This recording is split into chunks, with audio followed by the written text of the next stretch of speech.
नमस्कार श्रोतांनो, आपण ऐकत आहात किड्स पॅराडाईज रेडिओ स्टेशन आणि मी बोलत आहे आरजे श्लोका आणि माझ्यासोबत आहे आरजे यथार्थ. आजचा हा दिवस खूपच स्पेशल आणि खास आहे. पातूरच्या एका जिद्दी मुलीने आज पूर्ण पातूर तालुक्याचे नाव जिल्ह्यामध्येच नव्हे तर पूर्ण देशामध्ये उज्ज्वल केले आहे. अथक परिश्रम, जिद्द आणि आत्मविश्वासाच्या जोरावर तिने UPSC परीक्षेत उत्तीर्ण गुण घेऊन आली आहे. आम्हाला सांगताना खूप आनंद होत आहे की आमच्या शाळेचे रेडिओ स्टेशनचे उद्घाटन यांच्या शुभहस्ते झाले आहे आणि विशेष गोष्ट म्हणजे यांच्या जीवनातील पहिली मुलाखत आमच्या शाळेला घेण्याचा मान भेटला आहे. तर चला श्रोतांनो, या प्रेरणादायी मुलाखतीची सुरुवात करूयात. आपल्या पातूर तालुक्याची यशस्वी कन्याकुमारी रेणुकाताई केकण यांचे. सर्वप्रथम ताई, तुमचे खूप खूप स्वागत आहे किड्स पॅराडाईज रेडिओ स्टेशनमध्ये. तर आज तुम्ही इथे येऊन तुमच्यासोबत संवाद साधायची संधी दिली आम्हाला, त्याबद्दल तुमचे खूप खूप धन्यवाद. तर मी तुमच्या जीवनावर तुम्हाला काही प्रश्न विचारणार आहे. तर माझा पहिला प्रश्न हा की तुम्हाला IAS व्हायचे आहे हे तुम्ही बालपणीच ठरवले होते का? आणि जर ते तुम्ही बालपणीच ठरवले होते तर त्याची सुरुवात तुम्ही कशी आणि कधी केली?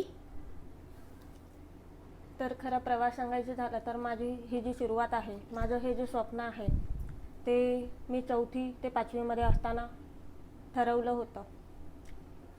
परंतु तेव्हा एवढं काही माहिती नव्हतं. जिल्हाधिकारी म्हणजे काय असतं, त्याची पावर काय असते, सत्ता काय असते, याबद्दल काही खात्री नव्हती.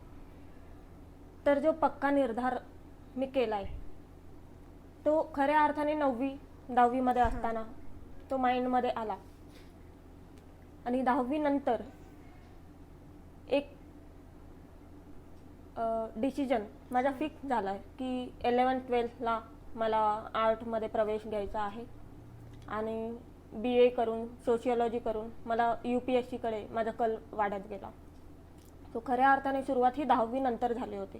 स्वप्न जरी खूप बालपणापासून असलं तरी त्याबद्दल काही आयडिया नव्हती, काही कल्पना नव्हती. ती मनाशी निश्चय करून मी 11वी-12वी मध्ये केली. जसं तुम्ही गोल सेट केलाय, जर प्रत्येक विद्यार्थ्यांनी असाच गोल सेट केला तर ते नक्कीच परीक्षेत उत्तीर्ण गुण मिळवून येतील. UPSC ही खूप कठीण परीक्षा असते आणि मोठी पण असते. भारतातली सगळ्यात मोठी परीक्षा असते UPSC. तर आता तुम्ही याला उत्तीर्ण झाले या परीक्षेमध्ये, तर तुम्हाला कधी असं वाटलं का या प्रवासामध्ये की हा प्रवास खूप कठीण आहे, आपण हा इथंच थांबूवा, की आपण हा करून याच्या पुढे आपण हे ट्राय नाही करू? मुळात सांगायचं झालं तर UPSC नावातच like Union Public Service Commission, जी की केंद्रीय एक परीक्षा आहे जी ऑल ओव्हर कंट्रीमध्ये जी घेतली जाते. आणि या परीक्षेमध्ये 9 ते 10 लाख विद्यार्थी प्रिलिम्ससाठी बसतात आणि त्यापैकी जर 950 सिलेक्ट होत आहेत तर मुळात ती कठीण आहे हे आपल्याला या आकड्यावरून दिसून येत आहे.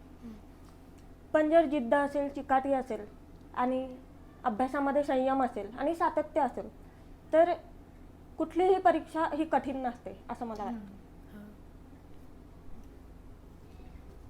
UPSC तयारी करताना तुमची डेली रुटीन कशी होते? म्हणजे तुम्ही किती तास अभ्यास करायचे? पहिली गोष्ट म्हणजे UPSC मध्ये तास वगैरे किंवा आपण किती अभ्यास करतो यापेक्षा तुमची स्ट्रॅटेजी अभ्यासाची कशी आहे.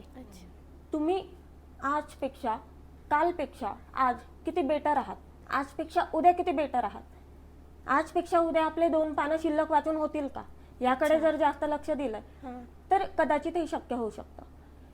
पण किती तास, आता असे बरेचसे असतात की मी 20 तास बसले, मी 21 तास बसले, पण त्यातले जर काही 4 ते 5 तास माझे बसून नुसतेच वाया जात असतील तर त्याला अर्थ नाही.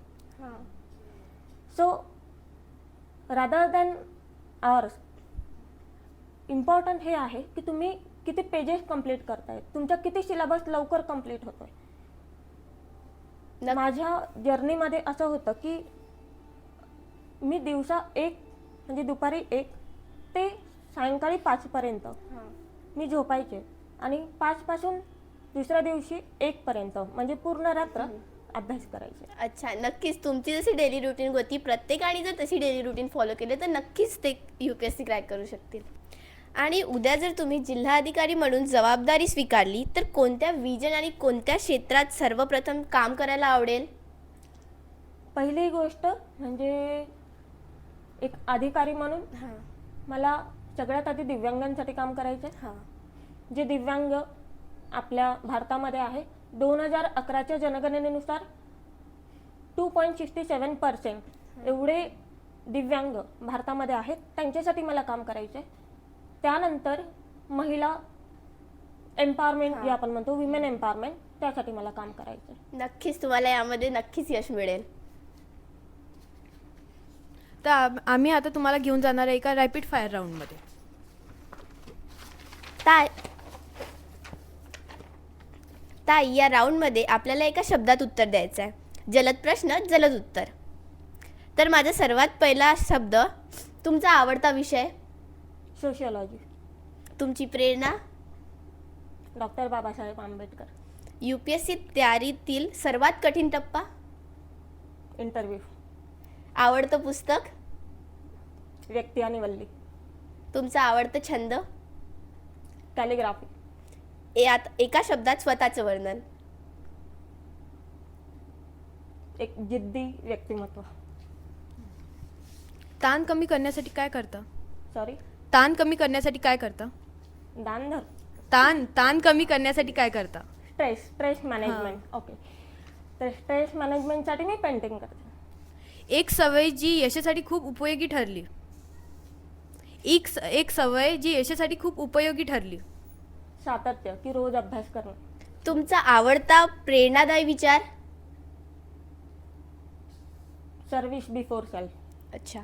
युवकांसाठी एक संदेश. स्वतःपुरता मर्यादित विचार न करता समाजाचा विचार करा. रेणुकाताई, तुमचा प्रवास, तुमची जिद्द आणि तुमची प्रेरणा आमच्यासाठी आणि आमच्यासारख्या हजारो विद्यार्थ्यांसाठी मार्गदर्शक ठरणार. UPSC सारखी कठीण परीक्षा उत्तीर्ण होऊन ही खरंच जिद्द, मेहनत आणि आत्मविश्वासाचे जिवंत उदाहरण आहे. आज किड्स पॅराडाईज पब्लिक स्कूलच्या रेडिओ स्टेशनच्या माध्यमातून तुमची पहिली मुलाखत घेण्याचा मान आम्हाला भेटला, त्याबद्दल तुमचे खूप खूप धन्यवाद. तुमच्या पुढील प्रवासासाठी मनपूर्वक शुभेच्छा. धन्यवाद. थँक्यू.